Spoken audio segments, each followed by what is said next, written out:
Welcome back to travel beauty. आज हम आपको ले चलेंगे एक ऐसे डेस्टिनेशन की तरफ जो नेचर, हिस्ट्री और एडवेंचर का परफेक्ट कॉम्बो है।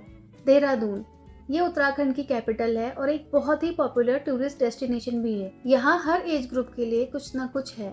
Whether you are a nature lover, spiritual seeker, adventure enthusiast या फूडी, तो आपको ये ट्रिप कैसा लगता है? क्या आपको भी देहरादून का मैजिक महसूस करना है? चलिए एक्सप्लोर करते हैं। ये वीडियो एक कंप्लीट ट्रैवल गाइड बनेगी जिसमें आपको मिलेंगी डिटेल इन्फॉर्मेशन जो आपके देहरादून ट्रिप को सुपर इजी और एक्साइटिंग बनाएगी। तो ये कुछ पॉइंट्स हैं जो हम कवर करेंगे। कब जाना है, देहरादून का बेस्ट टाइम टू विजिट क्या है, वेदर कैसा रहेगा, हम सब डिटेल्स आपको देंगे। कैसे जाना है, रोड, ट्रेन या फ्लाइट, आपके लिए कौन सा मोड ऑफ ट्रांसपोर्टेशन बेस्ट रहेगा, क्या क्या एक्सप्लोर करना है, फेमस स्पॉट्स, हिडन जेम्स और लोकल एक्सपीरियंस जो आप मिस नहीं कर सकते, कितना खर्चा लगेगा, हम आपके बजट के हिसाब से एस्टिमेट्स कॉस्ट भी बताएंगे ताकि आप अच्छे से प्लान कर सकें। बोनस टिप, ये टिप्स आपके ट्रिप को और भी कन्वीनियंट और मेमोरेबल बनाएगा। छोटी छोटी बातें जो आपको जरूरी लगेंगी जब आप देहरादून एक्सप्लोर करेंगे। तो वीडियो को एंड तक जरूर देखिए। आई प्रॉमिस ये वीडियो आपके ट्रिप को और भी एक्साइटिंग बनाएगी। और अगर आप हमारे चैनल पर नए हैं तो सब्सक्राइब करें, बेल आइकन दबाना मत भूलिएगा ताकि आप हमारे अपकमिंग ट्रैवल व्लॉग्स और टिप्स मिस ना करें। सबसे पहले बात करते हैं ट्रैवल ऑप्शन की। बाय ट्रेन, अगर आप ट्रैवल का ट्रेडिशनल और कंफर्टेबल तरीका प्रेफर करते हैं तो ट्रेन एक अच्छा ऑप्शन हो सकता है। बाय फ्लाइट, देहरादून का जॉली ग्रांट एयरपोर्ट उत्तराखंड का लार्जेस्ट एयरपोर्ट है और यहाँ ऑलमोस्ट हर मेजर सिटी से डायरेक्ट फ्लाइट्स अवेलेबल हैं। बाय बस, अगर आप बजट फ्रेंडली ऑप्शन चाहते हैं तो बस काफी अच्छा ऑप्शन हो सकता है। दिल्ली, चंडीगढ़ और नियर बाई सिटीज से आपको AC, non AC, Volvo buses मिलती हैं जो काफी कंफर्टेबल होती हैं। अब बात करते हैं वेदर की। March to June, summer season, ये टाइम है जब देहरादून का वेदर सबसे ज्यादा पॉपुलर होता है। मार्च से लेकर जून तक यहाँ का टेम्परेचर मॉडरेट रहता है, ना ज्यादा गर्मी होती है ना ठंड। अक्टूबर टू फरवरी, विंटर सीजन, अगर आपको पीस और क्राउड फ्री एक्सपीरियंस चाहिए तो ये बेस्ट टाइम है। अब बात करते हैं स्टे ऑप्शन पर। देहरादून में हर बजट के लिए अकोमोडेशन अवेलेबल है, चाहे आप बजट ट्रैवलर हो, फैमिली के साथ जा रहे हो या एक लग्जूरियस स्टे का प्लान कर रहे हो। अगर आप बजट ट्रैवलर हो तो हॉस्टल्स या होम स्टे आपके लिए परफेक्ट चॉइस है। ये ऑप्शन अफोर्डेबल हैं और आपके लोकल कल्चर को एक्सपीरियंस करने का भी मौका देते हैं। अगर आप फैमिली या कपल्स के साथ ट्रैवल कर रहे हो तो होटल्स काफी कंफर्टेबल और कन्वीनियंट ऑप्शन है। यहाँ आपको डिसेंट एमिनिटीज और प्राइवेसी मिलेगी। प्रो टिप, अगर आप peak season March to June के टाइम पर देहरादून आ रहे हो तो एडवांस बुकिंग करना ना भूलें। ये टाइम थोड़ा क्राउडेड हो सकता है और आपको अपना स्टे सिक्योर करना जरूरी है। आपको किस टाइप की अकोमोडेशन प्रेफर करना पसंद है, बजट स्टे या लग्जरी एक्सपीरियंस? अपने प्रेफरेंसेस हमें कमेंट्स में जरूर बताएं। देहरादून को एक्सप्लोर करने के लिए ट्रांसपोर्ट ऑप्शन काफी फ्लेक्सिबल हैं और आप अपने कन्वीनियंस और बजट के हिसाब से इजीली ट्रैवल कर सकते हो। चलिए देखते हैं कौन से ऑप्शन अवेलेबल हैं और किस तरह से आप अपने ट्रैवल प्लान कर सकते हैं। अगर आपको शॉर्ट डिस्टेंस कवर करनी है तो लोकल ऑटो बेस्ट ऑप्शन है। आपको और भी बजट फ्रेंडली ऑप्शन चाहिए तो बस एक अच्छा तरीका है। ग्रुप में ट्रैवल कर रहे हो या आपको डे टूर करना है तो टैक्सी बेस्ट ऑप्शन है। ये ग्रुप ट्रैवलर्स के लिए काफी कन्वीनियंट होता है। अगर आप सोलो या कपल के साथ ट्रैवल कर रहे हो तो स्कूटी या बाइक रेंटल परफेक्ट ऑप्शन है।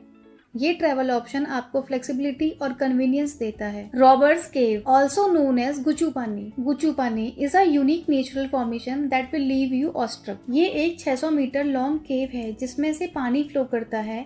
इसका नाम ब्रिटिश एरा से इंस्पायर्ड है जब रॉबर्ट्स अपना सामान लूटकर यहाँ छुपाते थे। क्यों जाएं? एक एडवेंचरस एक्सपीरियंस जहाँ पानी नी डीप लेवल तक होता है, making it fun for wading. पानी के नेचुरल फ्लो के बीच से चलना एक सरियल एक्सपीरियंस है।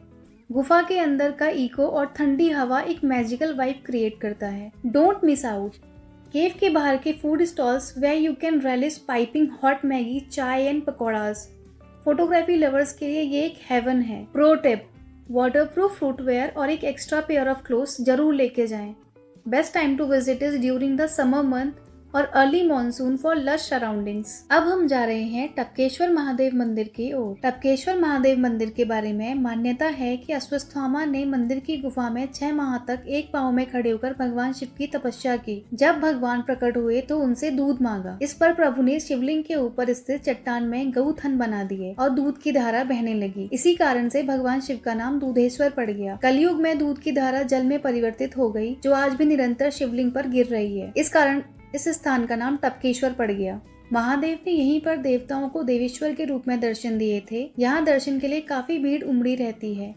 नित्य शाम को 6 बजे आरती और विशेष श्रृंगार किया जाता है। मंदिर पहाड़ी गुफा में स्थित है, जहाँ जाकर मन को शांति की अनुभूति मिलती है।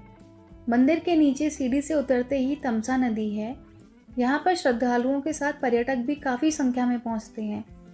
पूर्णिमा के दिन महादेव का दूधेश्वर के रूप में श्रृंगार किया जाता है, क्योंकि इसी दिन अश्वत्थामा को महादेव जी ने दर्शन दिए थे। सहस्त्र धारा, जिसका मतलब है 1000 धाराओं का झरना, एक नेचुरल ब्यूटी स्पॉट है जहां आपको कास्केडिंग वाटरफॉल्स और सल्फर स्प्रिंग का जबरदस्त कॉम्बिनेशन देखने को मिलेगा। यहाँ का सल्फर रिच पानी हेल्थ के लिए बेनिफिशियल माना जाता है, स्पेशली स्किन के प्रॉब्लम्स के लिए। ये जगह क्यों पसंद आएगी?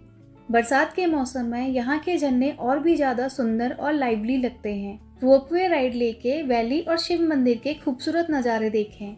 शांति भरे महल में अपनी पिकनिक सेटअप करना एक अलग ही मजा देता है। यहाँ क्या क्या करें? रोपवे राइड लो और वैली का बर्ड आई व्यू एंजॉय करो।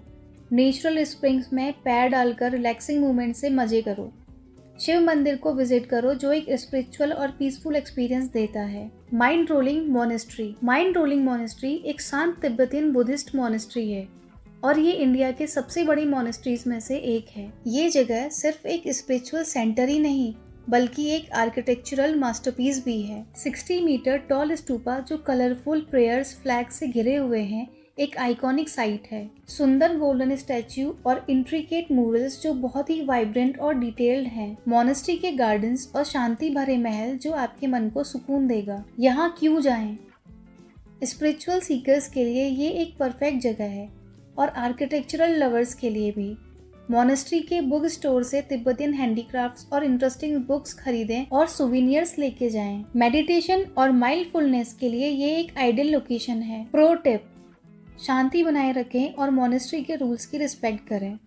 स्तूपा के टॉप तक जरूर जाएं, वहां से आसपास के ब्रेथ टेकिंग व्यूज एंजॉय करें। फॉरेस्ट रिसर्च इंस्टीट्यूट एक मैग्निफिसेंट कॉलोनियल स्ट्रक्चर है जो अपनी आर्किटेक्चर और लश ग्रीनरी के लिए जाना जाता है। हाइलाइट्स, यहाँ 6 म्यूजियम हैं जो फॉरेस्ट्री, वाइल्ड लाइफ और कंजर्वेशन टॉपिक्स कवर करते हैं। बॉलीवुड मूवी लवर्स के लिए ये एक फेमस शूटिंग स्पॉट है। स्टूडेंट ऑफ द ईयर, रहना है तेरे दिल में, यही शूट हुई है। काफी बड़ा कैंपस है जो मॉर्निंग वॉक्स और पिकनिक के लिए परफेक्ट है। Must do activities, museum explore करें जहां आपको वाइल्ड लाइफ और इन्वायरमेंटल रिलेटेड काफी कुछ देखने और सीखने को मिलेगा। देहरादून जू एक फैमिली फ्रेंडली डेस्टिनेशन है जहां नेचर और वाइल्ड लाइफ दोनों के मजे लिए जा सकते हैं।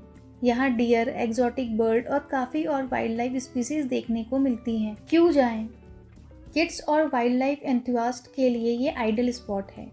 काम सराउंडिंग और एनिमल्स स्पॉटिंग के लिए perfect getaway. Pro tip, light snacks और वाटर बॉटल कैरी करें। रॉबर्ट्स केव के साथ कंबाइन करें for a full day outing. Clock tower Dehradun का एक आइकॉनिक लैंडमार्क है और तिब्बतियन मार्केट एक लाइवली हब है for shopping and local food. What to explore, budget friendly shopping for a woollen handicraft and souvenirs. Street food जैसे मोमोज और Tibetan थुप्पे को enjoy कर सकते हैं। प्रो टिप, बार्गेन जरूर करें शॉपिंग के वक्त। Day trip to Mussoorie, distance just 30 kilometre from Dehradun. Mussoorie queen of hills सिर्फ एक शॉर्ट ड्राइव अवे है फ्रॉम देहरादून और एक कंप्लीट सीनिक रिट्रीट ऑफर करता है। मसूरी से रिलेटेड डिटेल वीडियो का लिंक डिस्क्रिप्शन में मेंशन कर दूंगी, आप जरूर चेक करिएगा।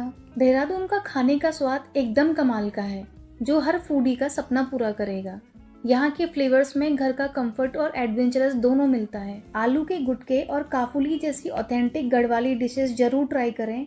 स्पाइसी और हेल्दी का परफेक्ट कॉम्बो। पल्टन बाजार और तिब्बतियन मार्केट के स्ट्रीट फूड को मिस मत करिए। मोमोज, टैंगी चाट, थुक्पा और समोसे को जरूर एंजॉय करें। लोकल के अलावा नॉर्थ इंडियन, साउथ इंडियन और चाइनीज खाना भी इजीली मिलता है, अफोर्डेबल और टेस्टी। अप्रॉक्स मील कॉस्ट 100 से 200 rupees per person. Budget plan for 2 day trip. अगर आप 2 दिन के लिए देहरादून का ट्रिप प्लान कर रहे हो तो यह है आपका अप्रोक्सीमेट बजट ब्रेकडाउन, जो कि काफ़ी अफोर्डेबल हो सकता है अगर आप थोड़ा प्लानिंग से चलेंगे। स्टे। देहरादून में स्टे के लिए आप इजीली 1000 पर पर्सन पर नाइट पे अकोमोडेशन ढूंढ सकते हैं। तो अगर आप 2 दिन के लिए जा रहे हो तो टोटल 2000 हो जाएगा 2 लोगों के लिए। अगर बजट फ्रेंडली ऑप्शन चाहिए तो हॉस्टल्स या गेस्ट हाउस काफ़ी अच्छा ऑप्शन हो सकता है। फूड। लोकल फूड को एंजॉय करना बहुत ज़रूरी है। आपको 1000 पर पर्सन का बजट रखना होगा, जो कि आपके मील्स, स्नैक्स और ओकेजनली स्ट्रीट फूड खाने के लिए काफ़ी है। देहरादून के लोकल ईटर्स काफ़ी टेस्टी और पॉकेट फ्रेंडली होते हैं, तो फूड के लिए टेंशन मत। Local transport and sight seeing. Dehradun में लोकल ट्रांसपोर्ट के लिए आप बाइक रेंटल या टैक्सी यूज़ कर सकते हो।